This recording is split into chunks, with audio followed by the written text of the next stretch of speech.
legends and super legends. Welcome to Bella Home. It's about 6:28. I'm ready to roll, and wanted to make this short prologue. It's about 70 degrees Fahrenheit, 21 Celsius, and it is supposed to rain throughout the day until about 3 p.m. So the percentages are pretty high, from 30 to like 70%. So I got my shoes covered. I've got this rain vest on to protect the gimbal. I don't believe many people will show up, and even if they do, because of the rain, I will most likely not be riding with anybody. I haven't heard Paul show up, so I don't know if he's riding today or not. I'm wearing my neoprene gloves. I got them several seasons ago from Rafa, and they're great when it's wet. They're like a wetsuit for your hands. Very comfortable, easy to use. You feel the bar. So hope you'll get a chance to get some K's in. Don't let anything stop you.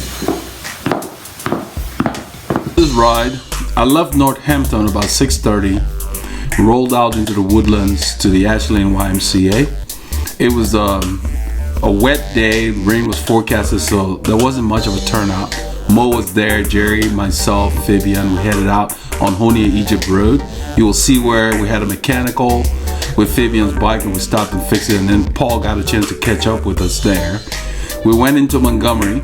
Paul and I let the faster guys go. We went through the forest, up Bethel North, and then we came back down 149. We stopped at Taco Corner on the way back after going through Mount Pleasant Road there. After the stop at Taco Corner, we went into Montgomery on 149, took the Tri-Lakes route, and headed out to Gary through the Grand Lake Estates back to Honia Egypt Road after we got out of the estates there. It was a very long ride. The rain really was very little, but just the forecast scared a lot of riders away. So there weren't a whole lot of people riding, but we got a few clips and I hope you'll enjoy it. I went back out on Sunday and did a similar route, and so got an epic ride both days on the weekends. Supposed to rain, everybody checking out. So the hard men.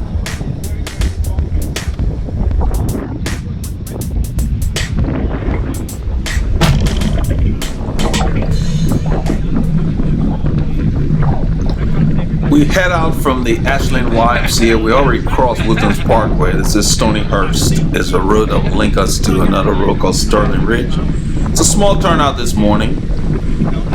Just the serious riders are out today. The more consistent riders.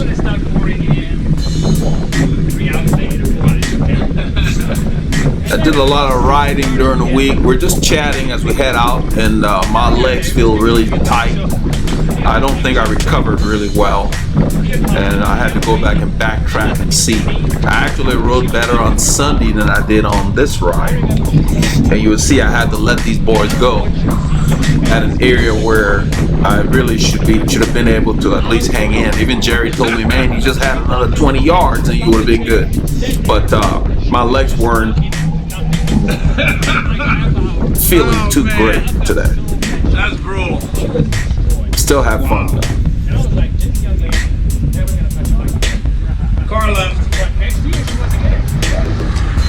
Yeah, it's funny how quickly you forget. Yeah, we're talking about, Mo was explaining about a lady that had done a ride where at the end she was completely wasted and then went back and did it again the next time it came up. That's what we say, you know, you forget no matter how so Jerry, it looks tough like the that ride saddle's is. holding. Jerry's been having trouble with his saddle on this bike, and he says that it's still not staying in place. If he hits a bump sometimes, the saddle will move on. So he's still monitoring it. He may take it back to the shop. That's the Woodland Cycling Club kit that you see Jerry and Mo wearing. And it's really nice. You see how the green pops against the back? They said Mo designed this kit. His bike, his regular bike, this is the bike that he uses in inclement weather that he has. But he calls it his rain bike. The bike that he uses all the time, it matches the jersey. He's got the same paint scheme on there. It's really neat. You did a lot of miles, man. I'm telling Jerry that he rode a lot of miles. He went back home to California, and he rode a lot of miles. I said to say he was here at home, so he didn't back off much. And then he had a ride where he did the Long Beach, I think the Strand he called it.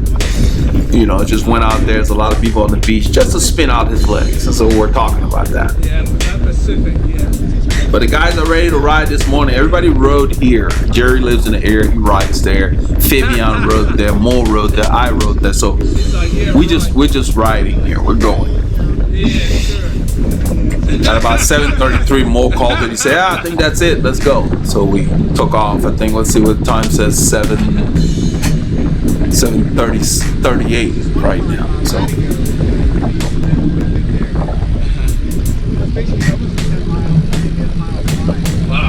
I tagged some of the streets in here, like this is Branch Crossing. One of our super legends, Robert Tengler, had put a note on there asking, he said, man, this was very helpful. You used to tag. I did used to tag them. Of course, it requires additional time when you're doing it, but it just seemed like a good idea, so I decided I would just tag some of the major streets as I do the film. I think it's a good idea to let people know, especially people local that may want to do these routes, because even if you look on Strava, you don't know where we are on the particular road in the film. So I think it just adds another nice touch. So I use the same text font throughout to just kind of keep it original looking. So that's good. So I want to thank Robert for this suggestion. I'll do my best to tag, so many streets we deal with, just to tag the major stuff. And that way you can reference it easily on the map. So I rode with these guys up to almost 2854 and a little past that. And then we decided, we rode through Mill Route, and at 2854 we went ahead and just let them go. They were going for KOMs and different things. They're just at a level where I have to do more work to ride comfortably with them. And that's a goal I set for myself. So I'm excited about the fact that I came across these guys, because I've been in the area for a while. I used to ride with different groups, you guys know that, and so I'm glad that I stumbled on these guys. And people come into your life for different reasons, so I'm gonna use them to take my riding to an even higher level. So something I'm usually able to do, today I was not able to do it, and I had to listen to my body and reevaluate, and I know why. So that's the key. So the people I train, is the same thing. You got to figure out why you're not doing something, and you don't need to force your body too much, because then you teach yourself to ride poorly. Doesn't mean that you quit easily. What it means is that you pay attention to what your body's telling you, because really it starts with your mind. But you have to know. You have to have reference points. I mean, I've been there. I know what it feels like in each zone. And I was in like the bottom of zone 4, and it felt like I was going more than full gas. That's how I knew to go ahead and back off, because I just wasn't at my best.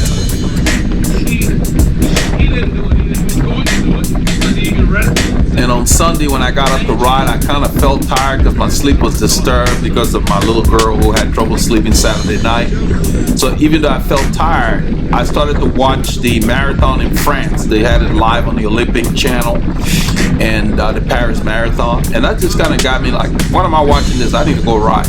And so I ended up leaving later than I usually do. And so I was not able to hook up with Mo's group, but I passed by Team RR and rode with them for a while. And so ended up riding better on Sunday than I did on Saturday. And later on, I didn't realize that Paul DeLonga sent me a text saying that, man, you rode 92 miles. I was just looking at hours, and I rode the hours I had available and got back home. And I was like within 8 miles of 100 miles. I could have gone another 8, but I wasn't thinking about it in that regard.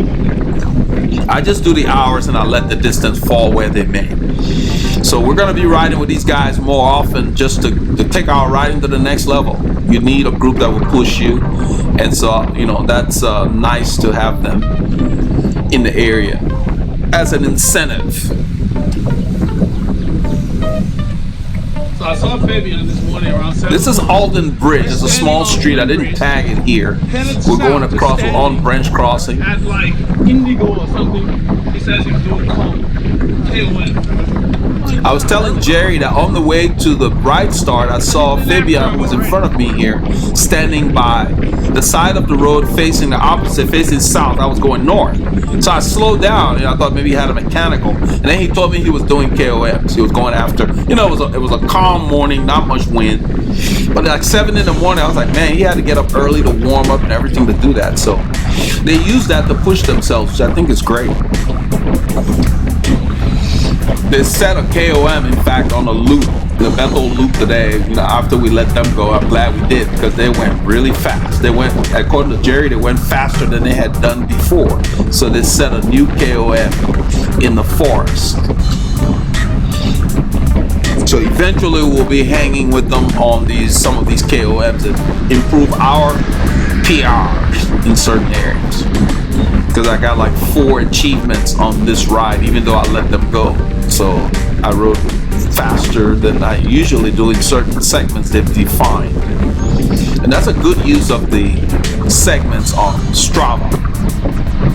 What is cool about this ride, you guys are going to get a treat. Those of you who speak Italian, Mo picks up the camera on Honia Egypt and he does a little bit of a commentary in Italian. And that was really cool. We're turning left here. This is coming up on Research Forest.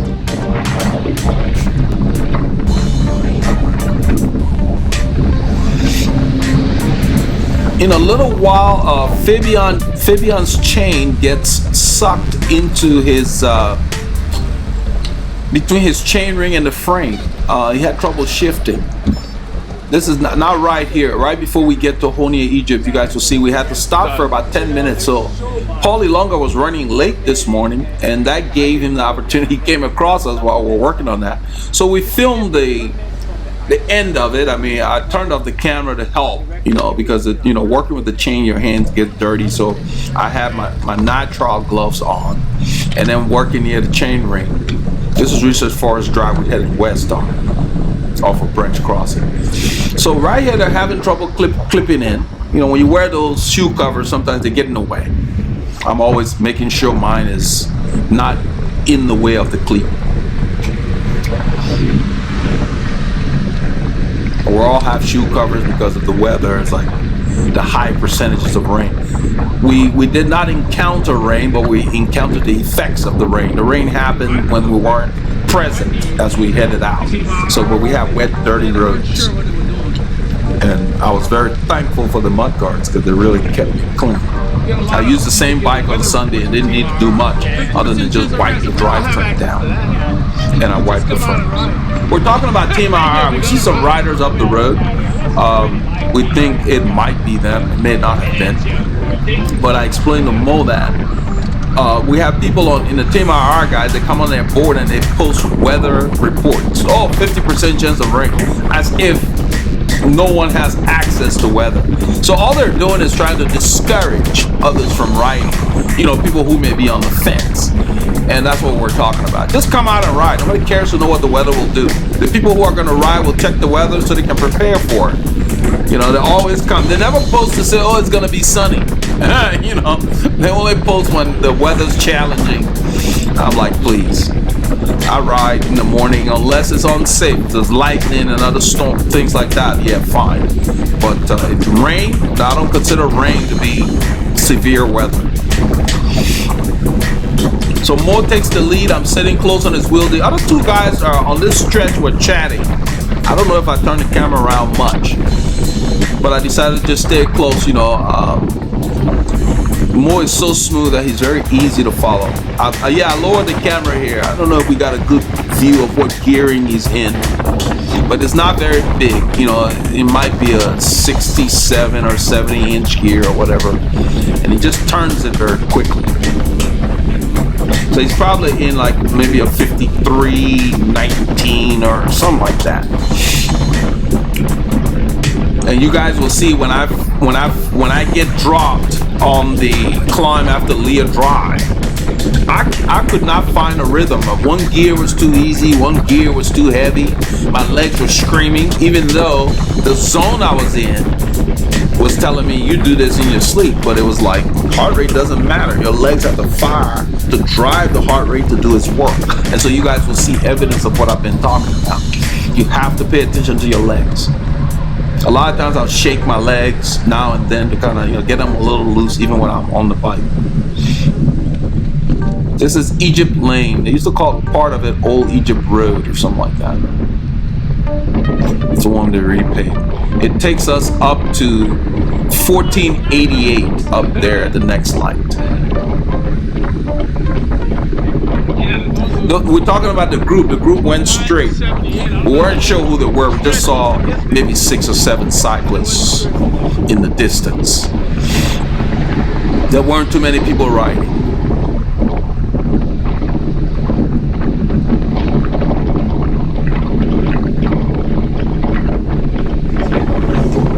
I stay close to Mo. The wind is out here. You guys see how Mo's kit fits his body? It's not flapping in the wind. I talk about it all the time, but it's very important. I think it's even more important than aero wheels. Make sure your body and your kit are worn, and then make sure your position is right so you can lower your body when you need to, when speed matters, because then you work less. That's very important before you spend money on anything else. Get your bike to fit you and buy clothes that fit you well. Find brands that suit your body. You might find a deal on a pair of bib shorts, but maybe its style doesn't suit your body. That's very likely. It's very personal. You're not gonna like every kind of cycling short out there. Those guys are chatting, they're in the distance, so we slow for the light here.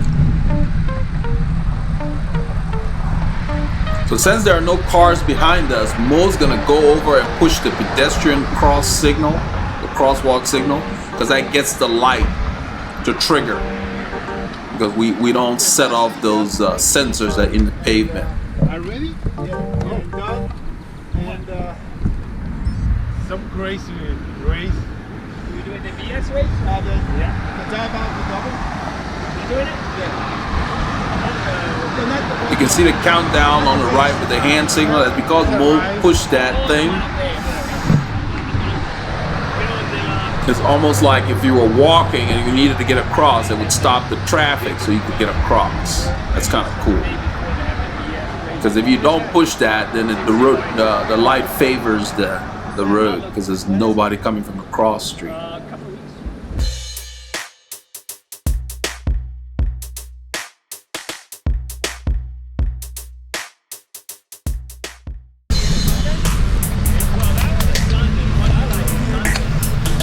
So we'll roll across the intersection. This part of Egypt Lane, the name changes when you go across. I don't like those. It becomes, I think, like a smaller road called Huff Smith. Let's see. Yeah, Conroe Huff Smith Road is what they call this road.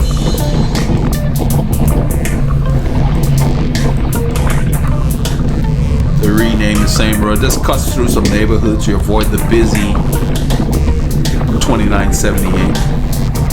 And Mo's moving here. He's just spinning his gears, same gears, and just, So I just stay close to kind of save my energy. You can see we're doing 34 kilometers an hour. That's just how these guys ride. That's their cruising pace. And they're stepping up another level. And so when the road goes up, they don't really back off. And you will see that happen when I let them go. They're in the same gear. The road gets steeper. They just continue to apply more pressure. And I don't know what gear I was in, but I was probably spinning a 19, and then I tried to maybe an 18, because I've got an 18 on the bike I'm using. And so I went to the 17. At 17, my legs just felt like they were tightening up too much. Then I went back to the 18, and 18 felt like I was getting gassed. So I couldn't find, it's like I needed an 18 and a half.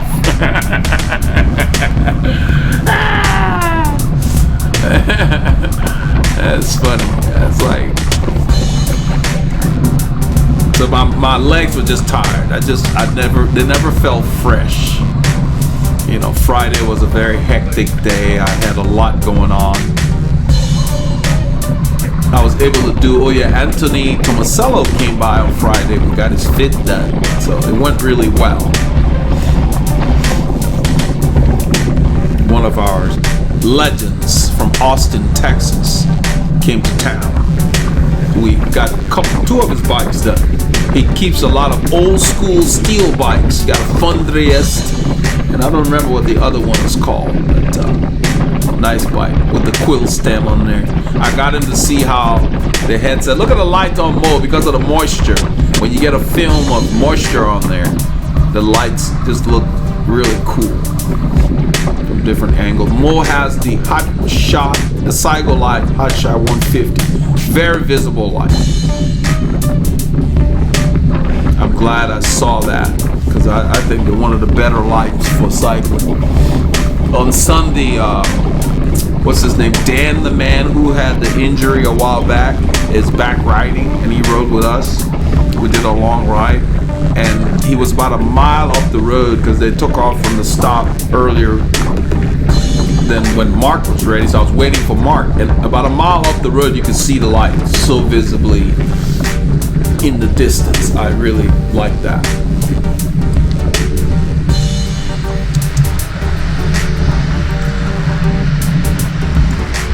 So this is the part of the road that becomes Fish Creek. This is Honia Egypt Road.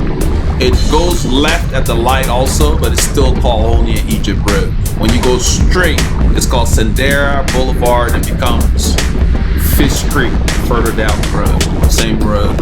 And south, it's called 2978. So we're gonna turn left here, and at this intersection, this is where Fabian has a problem. His chain gets sucked in between the front derailleur and the frame, and it just ended up. It's a little bit of scratch on the frame, nothing major, nothing structural, but we had to spend quite a bit of time to get it out carefully. We tried to maybe loosen the chain rings. It wasn't loosening because you need something to really hold the other side of it. So right there, I know he's having problems. I tell Jerry, Tell Mo. we're gonna let Mo know that Mechanical. he's having a mechanical. I can tell it's the chain sucking because the sound that I heard was like, "Krr," and I've heard that before. Chain derailed. Sounded like it jammed almost. Yeah, so I was right. I mean, I was guessing at this point because he was behind us, but the sound made me feel like it was jammed. So we stop on this driveway here, get off the road. He's over there on the left. Yeah. And so Mo's gonna ride back to him to see. At this point, we don't know how serious it is, because I was just speculating that I got jammed. And usually, sometimes you can get it out fairly Get easily. off of there. Let him go in that driveway. So Mo's riding over. I told him let him go in the driveway, but then Mo gets there and he gets drawn into the intensity of let's get this fixed, and they forget they're on the road. Okay. You and what's his name, Doug? Okay. So Jerry's trying to recruit me. He said, "Why don't you come ride with us? They got a ride they're doing up north, and it's gonna be like the double Diablo, like 200 miles. I need a climbing like 2,000 meters or something. Just a humongous ride." I told him maybe next year. I like to do things when I plan for them. I don't like to just do things on a I whim. saw the jersey. And so I was telling him I saw the jersey on his back. You know, it has the double peaks that they do at that ride. And, you know, Greg Schott had done it before, so Jerry is going to go with I him. think they need to go over there. So we're chatting, and then I'm paying attention to those guys because they're on the road. It's not very busy right now, but still, this is a narrow road. So in a little bit, we stop and go over. It just got, you know how when you drop a chain on the automatic stuff, it's more intense because it doesn't stop. You know, yeah. When you're manually doing it, you can back off. Yeah, when you're manually shifting and you feel something, you can stop your finger from pushing on it. The automatic stuff, you push that button, it's gonna continue, and that's what happens. This parking lot, Mo. So I tell Mo to get in the parking lot. He's like, "Oh yeah, you know we're so into this," Yeah, and so he has to carry the bike. You can see Fabian picked up his bike. I know. Yeah, let's go over here. So I go ahead and get my work gloves out of my It happens with pouch, the automatic stuff. and this is where Paulie doesn't Lunga back comes off. across us because we're here So for you a can few see- minutes. Put this. But what it turns out being is that, just to make a long story short, something that looked like a battery got wedged in his Jammed freewheel. really hard. Yeah, we might have take it off. You see? Let me see. You want to Yeah, try? hold this. You know, the thing we can So I try. turned the camera off here. I put it on the ground, Yeah, you know, if you can, and we start to find out what's going on. We at first considered removing the small chain ring so we have more room between the frame, but then it required so much more because you need a special tool for the kind of chain ring you have to hold the other side of it. It was not really turning when we tried it, and so we had the tools we needed.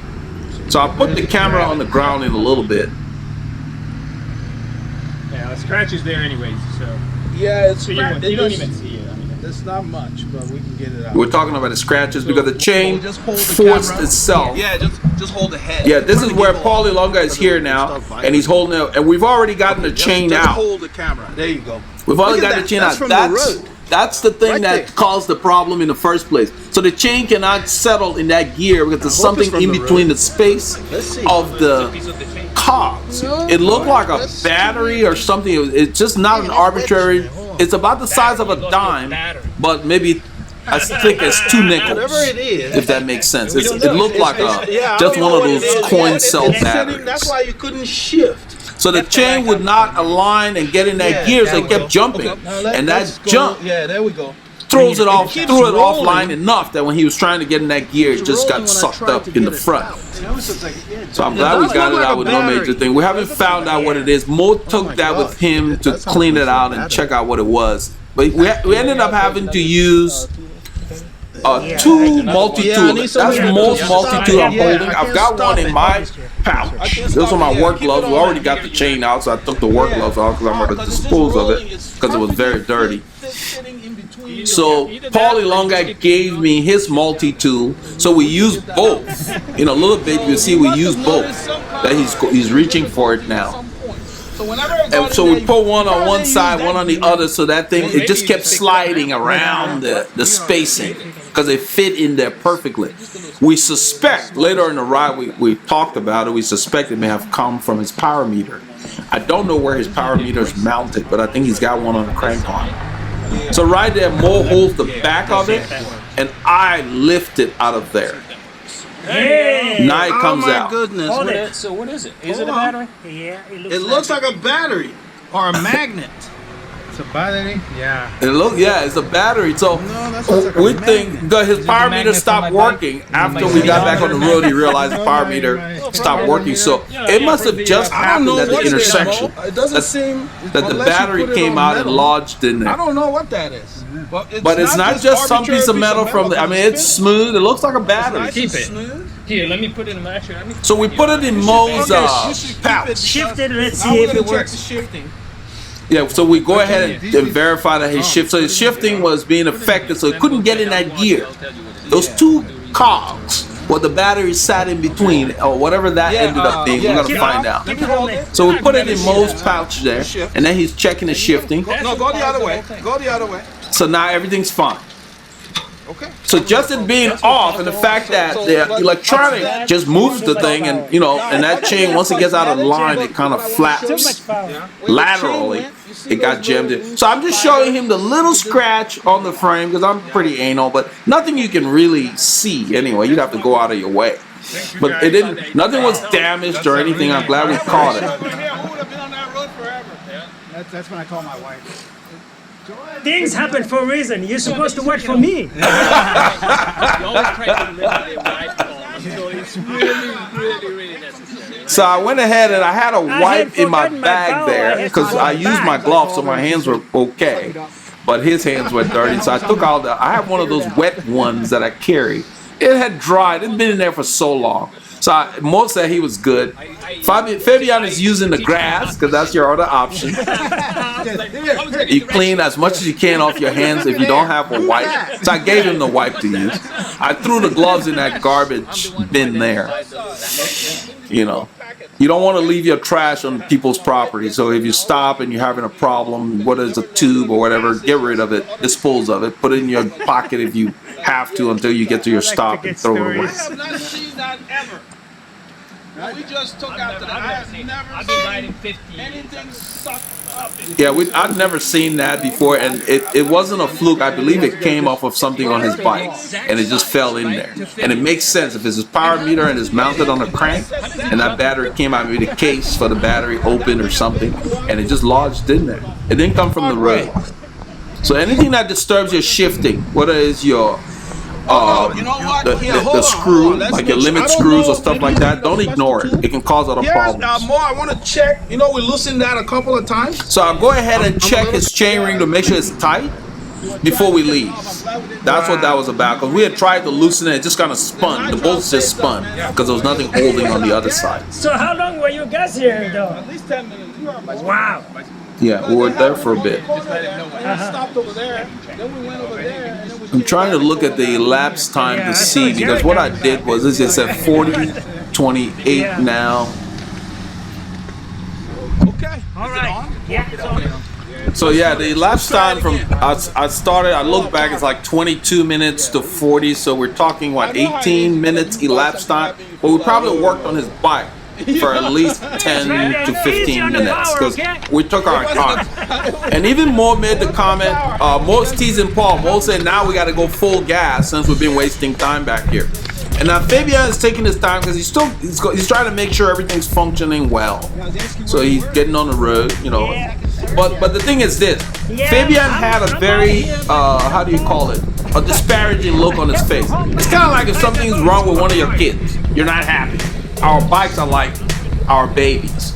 And so he had this discouraging look on his face because he didn't know what was going on. He had tried, and it's kind of hard with the chain, and he didn't have his work glove. Once I got my work gloves on, I lined it up. The bike was upside down. I put it on the chainring, and I used the chainring to bring it up gently. And I didn't use force, and just got it back out. But you have to be careful and take your time. So that's why we took the time we needed to. And so Mo said, that's what's good about a group. What I know he meant was, if you don't have something, somebody else might. Secondly, if you don't know how to do something, somebody else might know. Fabian did not know that I'm pretty much a full-fledged mechanic when it comes to bikes.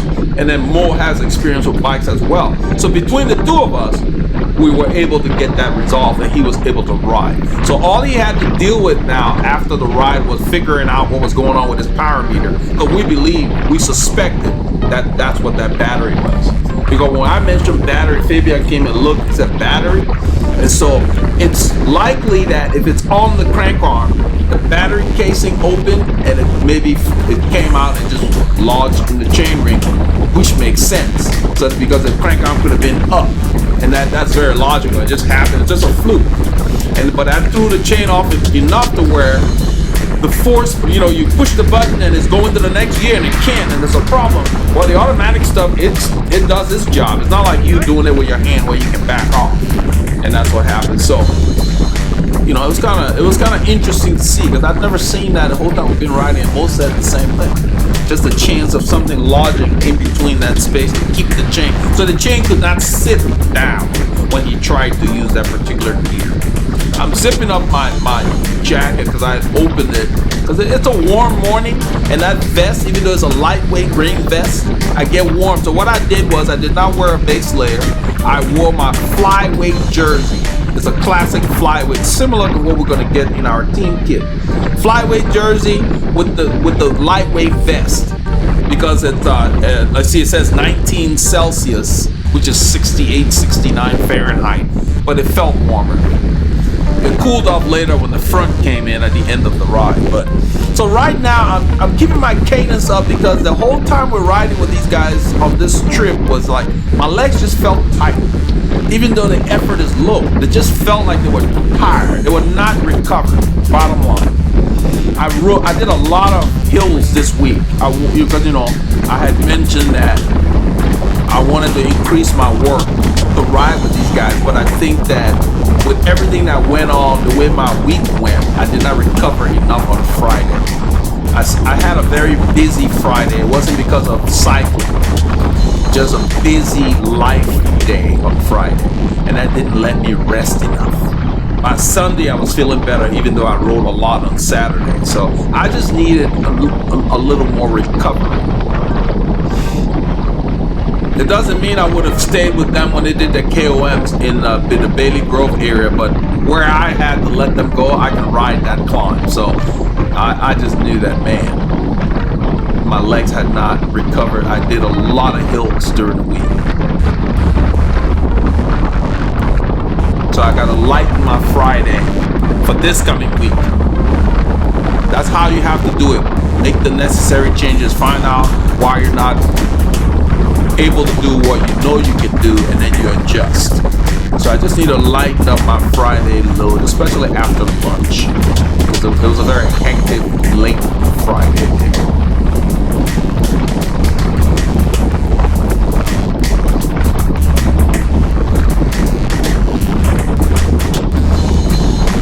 And you see how long Mo's been sitting there. You know, Mo could probably sit there most of the ride, but what happens is that he'll pull long enough, but this is a smaller group. I mean, there's only what, let's see, 5 of us. So he's gonna pull long, but then he gets to take a break because somebody else can go through. And what was a nice surprise was that he goes back in a while and he gets the camera from Paul and he narrates in Italian. So those of you Italian speakers on the channel, you get a treat today. Our former professional bike racer, Maurizio Topini, does a little bit of guest commentary. I thought that was cool. I was laughing. Even though I was working hard, I couldn't help but laugh. So everything felt hard for me on this ride. My heart rate says 141. I felt like I was closer to maybe sweet spot at this point. You know, you can see how closely I'm following Mo. I'm trying to, you know, Mo's a smaller guy than I am on the bike and even in person, so I try to follow him closer. You know, I'm staying a little to the left because that's where the draft felt like it was. So that's how you do it. You can follow a smaller rider, you're just gonna have to follow tighter.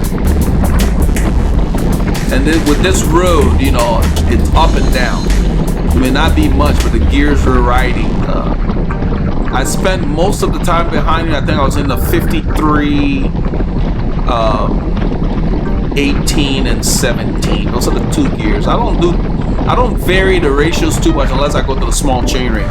It's usually 1 or 2 cogs depending on the conditions for where we live. They're not that drastic. And you can see now from the safety video I made, this road has no shoulder, so we're using the lane. We don't need to be by the yellow line, but we're using the lane, and so it's like the drivers have to move over or use the other lane. You know, if I'm driving a car and people riding like this, I use the other lane. I don't even try to pass any part of this lane. Just wait till it's safe. It just makes sense. There's no reason. You know, you're not losing that much time.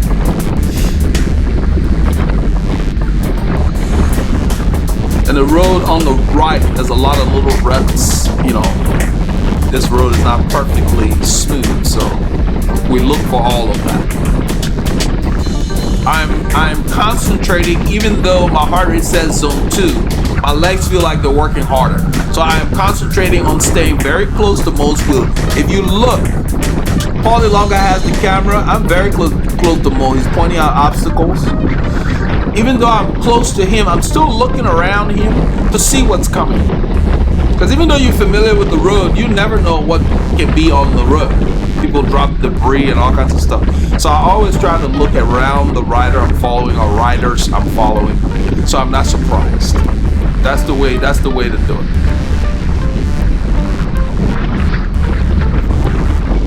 So more pulls up there, and I just continue the effort. And so what I mean is not the speed. I'm not paying attention to the speed. In fact, I've told you guys before, speedometer on the speed on my head unit is all the way at the bottom. I have like 10 display fields where I want to see temperature or time of day I glance at. I use that mostly for the timer. I've got the timers on there. But for the most part, my cadence is what I'm looking at. And the speed going down here, I don't care about it because the road's changing. And now I'm in the wind and I have not so good legs today, so I'm making sure that I keep my cadence 90 plus as much as possible. You can hear more of them chatting. I don't know if this is where he comes and he does the guest commentary in a little bit, because he goes back and he's seen us carry the camera, but I don't know if he's held the camera before. Because the gimbal does it for you. You turn the camera, the gimbal moves the camera for you. You don't have to think about it. And he gets to discover that. I think he thought that was cool. So I was very pleasantly surprised when he came by and started to do the commentary. I thought that was cool. So all I'm focusing on is keeping my effort now. Right now, I'm at sweet spot, and it feels like I'm in zone 4. This is how I know my legs are not here with me, fully recovered. Ed ecco in questo momento Eldrin che sta facendo l'andatura, mancano ancora 35. I'm working hard and it makes me laugh. I think this is one of the things that killed me. Che sta stando alla ruota, risparmiando le energie per la volata. Awesome, that's cool. So he liked the gimbal. He's like, this is cool. When you turn it, the camera just turns. You don't have to think about it. It's like wherever you turn it, it will just go there, and it's steady. There you go. You got a thumbs up. He and Fabian. So I thought, wow, that was so cool. This was the highlight of the ride for me, anyway.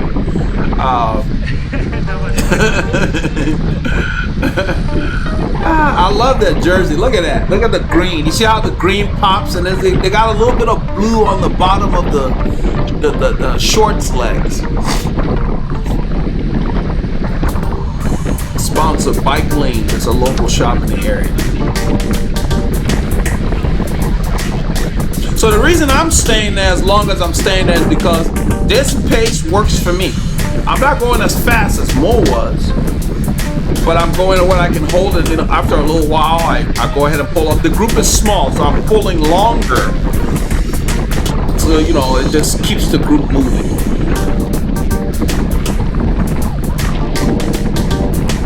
At this point, I'm fine with this effort, so I'll pull off. I'll pull off before we got too much into this hill. And then I drift to the back. Jerry said, good job. I nodded my head. Then Paul hands me the camera as he went by. I thought that was cool because I love this shot right here. That is great. We need to do that more often. And Paul and I talked about, we always chat about stuff. And I told him, I said, when Jerry pulled off, he shouldn't have pulled because Paul's schedule has changed lately, so if you guys notice, sometimes I'll be on the ride the last few weeks and then he'll show up a little later. So he's got different things going on, and so he's been adjusting. And so I told him, I said, man, you should have just taken maybe a few strokes and gotten off the front. Because after he pulls, a hill comes up, and there's a long hill before we even got to Leah Drive. And that's where we gapped. So we chatted about that. And that's what you want to do. You always want to talk about things, that didn't go well, and you talk about things that went well so you can replicate it, So I knew I didn't have good legs. You can see I'm sitting back here. I'm trying to find a little pocket. I'm sitting to the left right now because that feels good right there. So I'm getting a draft from Mo and a little bit from Fabian. You can see the rain has already... Oh, he's pointing. Oh, yeah, this is where Mo is telling me that he and Fabian talked about it. He thinks that was the battery from the power meter. That's what he's telling me. I told him, yeah, it sounds logical because that piece of metal was smooth. It looked like a coin cell battery about the size of a dime. I think I mentioned it earlier, but as thick as 2 nickels. Just the right size to fit between it, because if it were bigger than that space between the cars, it would have fallen on the road. But because it fit there perfectly, that's how come it got launched.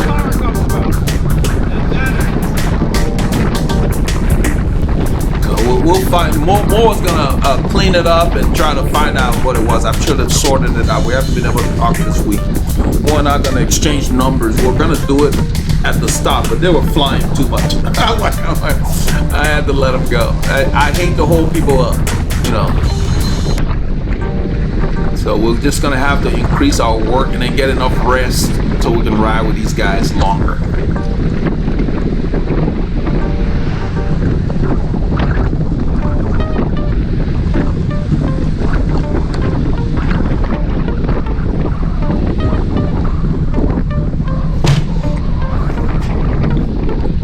Fabian, I'm pointing out obstacle. I don't care to know what it is. I just move to the right. You see that? He pointed left. I moved to the right. So whatever it was, I just moved away for that period of time. Then I come back. So basically, my momentum took me alongside Mo, and I drift right back. That's how you do it, guys. There's no braking going on. We're using the wind to slow us down. So Mo's in a tuck. He's gonna get sucked behind these guys. He doesn't even have to pedal. And all I do is I drift to the left when I'm coming too close, and then when I'm falling back, then I come back behind him. I don't know what he's doing there.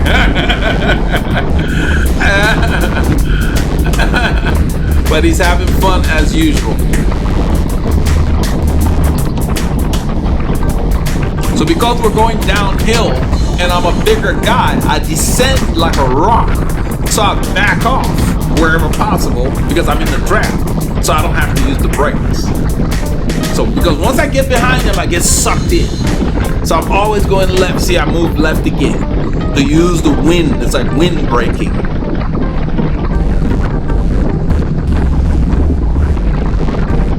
So Jerry is going to pull off, and this is what I talked to Paul about. Jerry's going to pull off, but he pulls off to the point where we're beginning, the road's kind of going up. You know, you hear the wind's always here. This is why Jerry pulled up. And what I told Paul was, he should have just taken maybe 2 or 3 strokes and gotten off the front, because look at that road. We're going up. Oh, but actually he didn't stay there very long. Okay, so he did it right. He probably was just tired at this point. Yeah, okay. But when we went by, I could tell. I was like, he wasn't as smooth as he usually is. And you can tell. We ride together enough. I knew he was getting a little tired.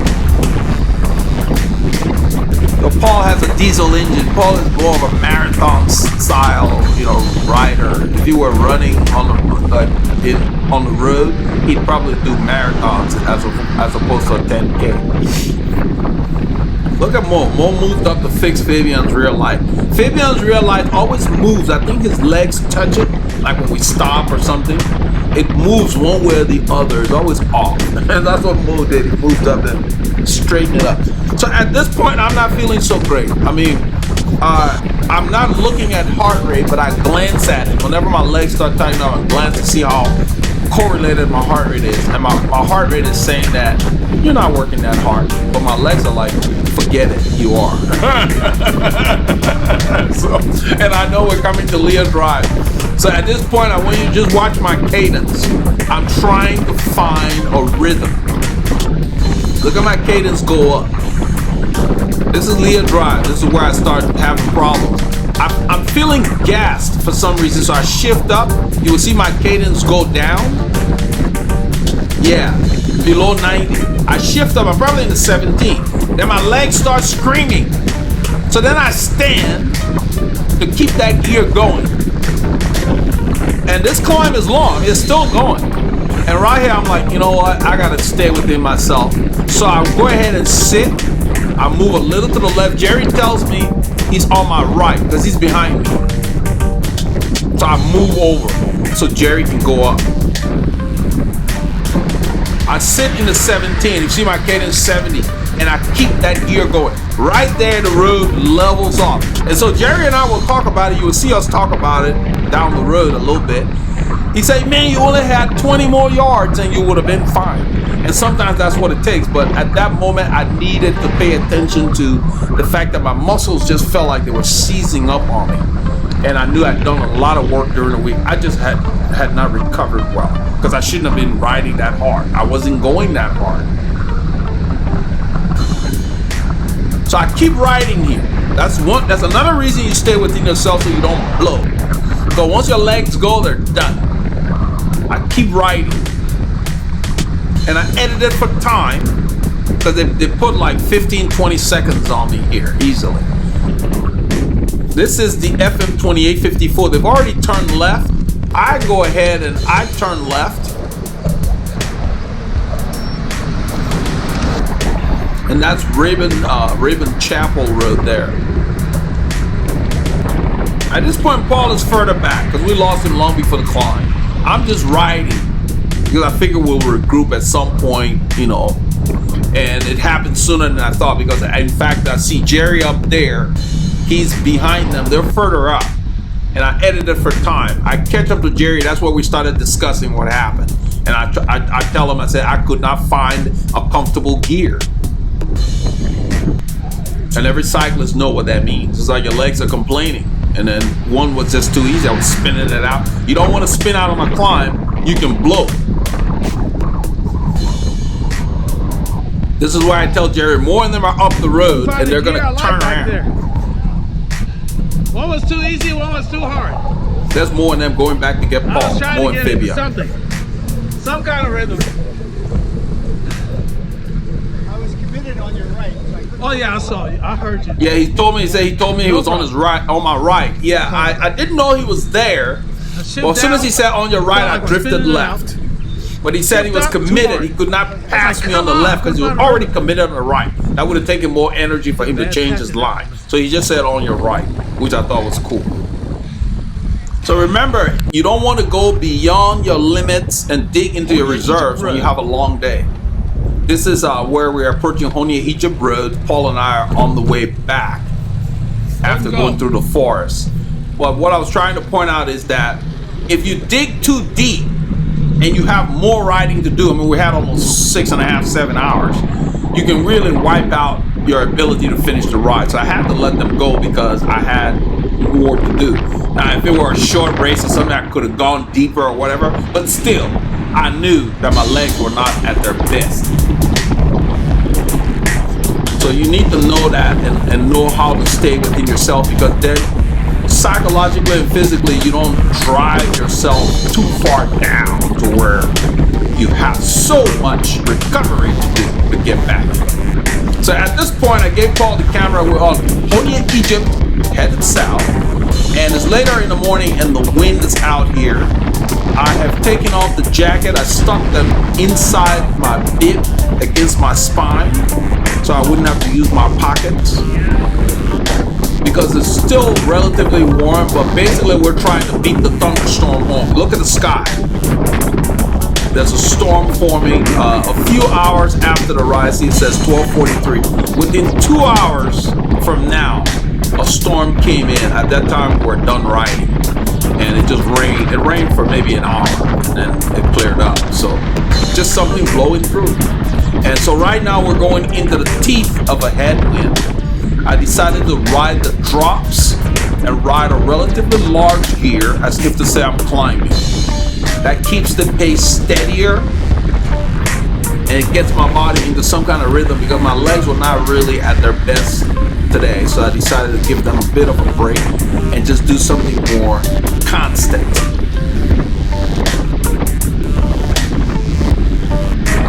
So we're 5 hours into the ride. When I let those guys go, it was like the first hour or so, hour and a half. So you don't want to leave it all on the road too early. By this time, I'm feeling better, but still, I'm still thinking about the fact that I came with kind of tired legs. I did a lot of work during the week. So I spent the Saturday evening after the ride analyzing my work from the week and everything else that went along with it. And the key was I really should have ridden on Friday, a light spin to loosen up my legs, and rested more. But I had a lot of business stuff on Friday. So that happens. So I put a plan in place to deal with that, meaning that if I've got a busy Friday, then I'm going to have to lighten up Thursday's workout and maybe move it to Wednesday. So it's a science. The body is amazing. You can do everything perfectly and still not fire. So that's why it's important to focus on you and not other people. Focus on what's going on with you. Get to know yourself. So at this point, I'm feeling very good. The pace is fine. I decide I'm just going to hold a certain tempo and not worry about the wind. We're going into a stiff wind. That's what you're hearing. It was blowing. And we had to hold the bars. It was blowing from the south and from the west. Heavily.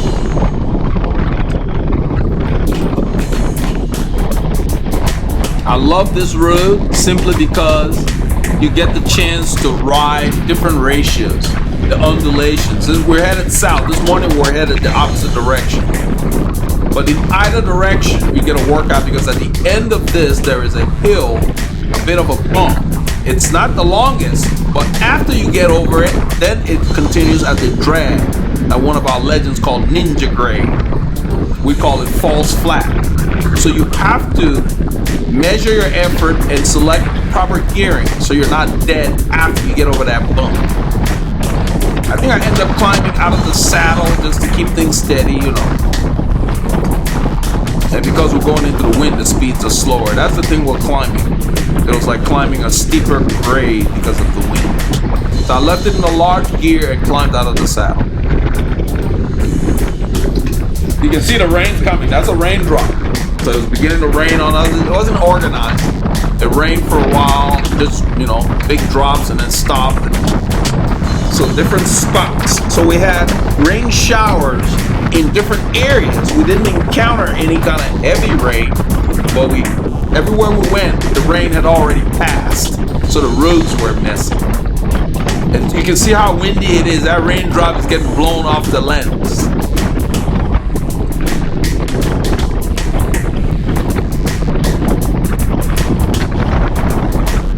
Looking for cars and wave him off because of the right side of this road right there. You see it's chewed up. The heavy vehicles, when water goes over this road when it floods, so the heavy vehicles wear the pavement. They really need to repave the road. It's been a while since they've worked on this road. Look at the sky in the distance. It's a beautiful day though. I like these kind of days to make it challenging. So since everybody on the channel really likes to see the WCC boys, like Jamal Griffith mentioned, he learns a lot from them. We're going to visit them more frequently than we had been doing because for several reasons. I want to take my riding to another level. It's been a long time since I've ridden with other racers, and so I've modified my training to start doing racing type work per se. Get my body ready to ride with those guys. There's just so much fun anyway. It's a challenge. And so I would mix it up to where I maybe ride with them on Saturdays and then ride with Team RR on Sundays. And then periodically we'll visit Team RR and have both flavors on the channel.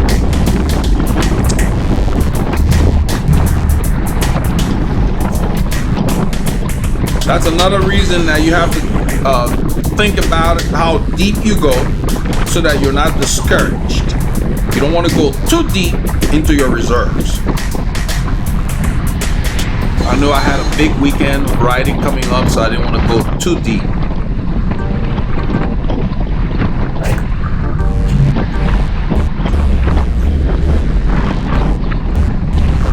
There's that climb coming up. I really like that climb.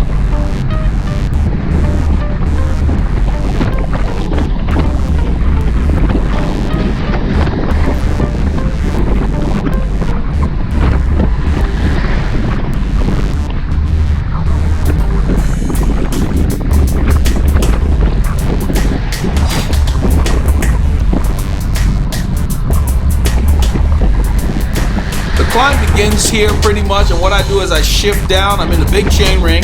I'm probably in the 23 or 21, something like that in the back, like a 62-inch gear, thereabouts. And I don't want to go any lower. The smallest ratio I have is a 25 in the back. I don't want to use that. I'll be cross-chaining. So I get into 23 and then I stand. I keep my torso level because I found that it just feels better than standing upright. It's almost like you're still somewhat seated, but you're using the force of your upper body, the strength of your upper body to help you get the pedals around. It feels more natural to keep my torso in the same position. But those of you who ride out of the saddle, try it. Try standing more upright and try this position where your body's horizontal. It just seems you move faster.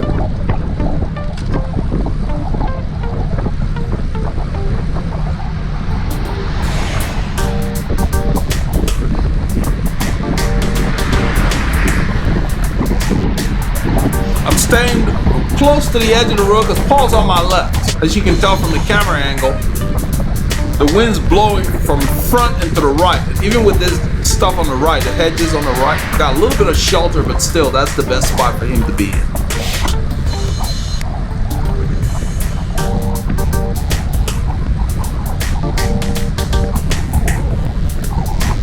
So this is the same effort I was doing this morning when I was sitting behind Mo in the draft.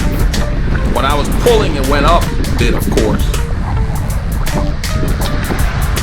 That's why effort is important, so that, okay, I want to ride with those guys. Now I know what effort I need to handle when I'm in the pace line, and I know what effort I need to handle when they're going hard on the climbs and so forth and so on. So all I gotta do for the next ride is make sure I come in with rested legs. That's easy. That's easily resolved. I already figured out why my legs were tired. That's how you do things. That's how you learn. So you're not going there with question mark. It's not gonna make me be the fastest in that group, but it will make me ride to my potential and do what I should be able to do. I should have been able to ride up that little climb. You know, like Jerry said, it was another 20 yards and you were good to go.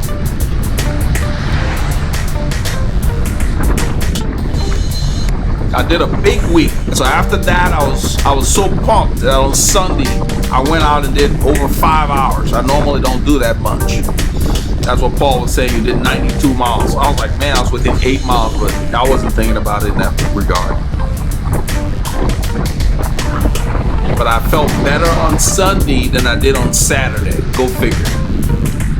I guess a combination of, you know, just how my body adapted, I guess. Because Sunday I didn't sleep well Saturday night. It's Friday night I slept better than Saturday night. Because my little girl, for some reason, wouldn't go to sleep on Saturday night. Want to hang out with me. I'm like, I got to get some rest. So she was disturbing me at 1 o'clock Sunday morning, I'm up. You know, dealing with my little girl. So I slept from 2:30 Saturday morning till 5:30. That was 3 hours, but I had slept from 9 to 2. So say, you know, 7.5 hours but broken sleep. And so when I got up, the alarm went off. I felt tired. But then within 20 minutes of watching the Paris Marathon, I was pumped. I was like, I need to go work out. I need to go. And so I'm glad I did, though. I'm glad I went out on Sunday. I almost didn't. I would have missed out on a good ride.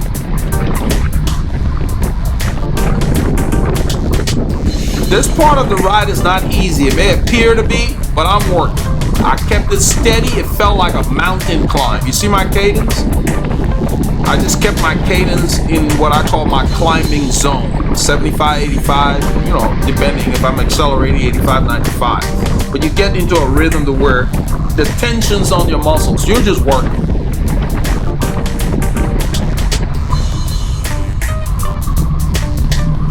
You guys know there are times when you're pulling, like I've been at the front for a long time. On Sunday, I was riding with Team RR, a guy named Chris. I was pulling for a long time.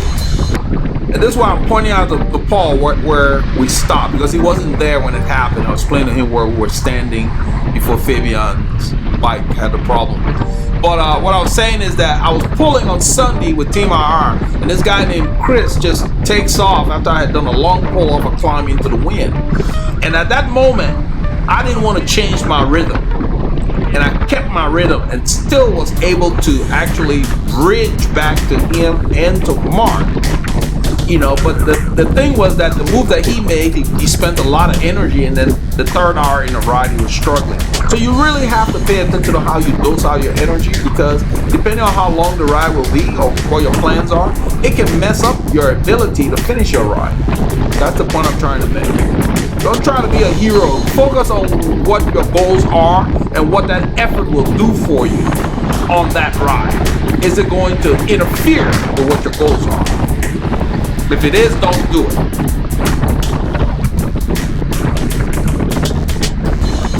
We turn here on the part of Honia, Egypt that sometimes we call Fish Creek also. We just got off of Honia, Egypt. And we're back into town.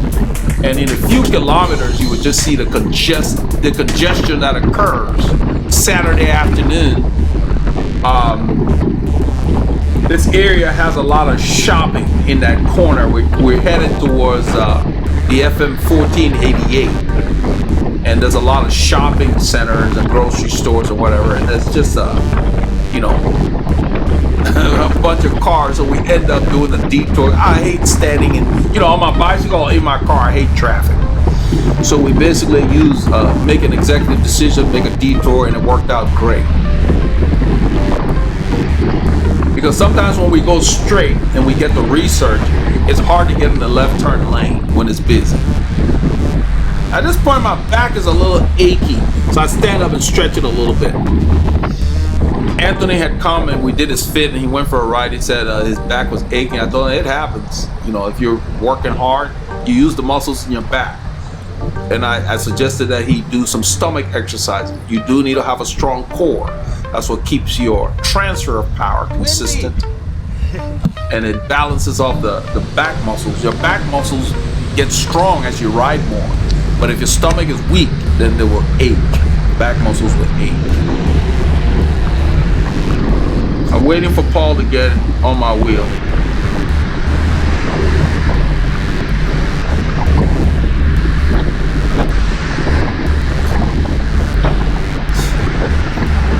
So once he gets in, we resume. I kick the speed up just gently, kind of edge it up. Just increase the effort.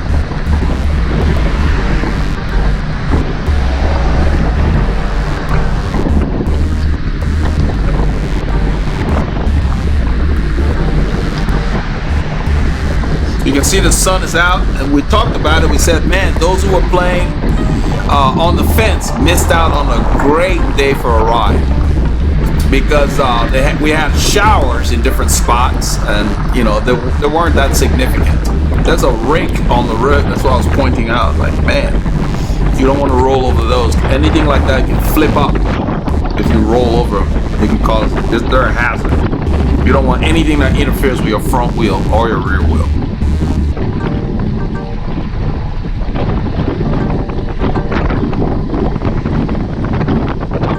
I get back in the drops because the wind's blowing really immensely, and so I just lower my torso and continue the effort. And then I see the traffic. As we get closer, I suggest to Paul that we go ahead and turn right, because there's such a long line of cars in the lane that we usually use to go straight. The further back here, there's a longer line, but then as you go around them, there's like a gap, because some of them want to go left. That's why I tell them, let's just go right on 1488. So we go right, and then we turn left on the first little side street. This way we don't have to sit in this line. All you're gonna do is smell fumes. It's not usually this crowded, so this was a bit unusual. Something must have happened before we got there.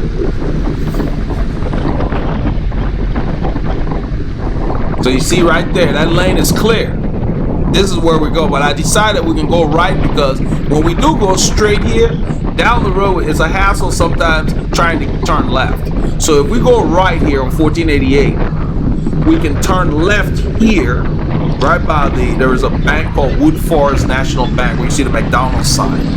We turn left, and we have a quiet road that goes through a little neighborhood that gets us to Research, so we can go east on Research with no hassles.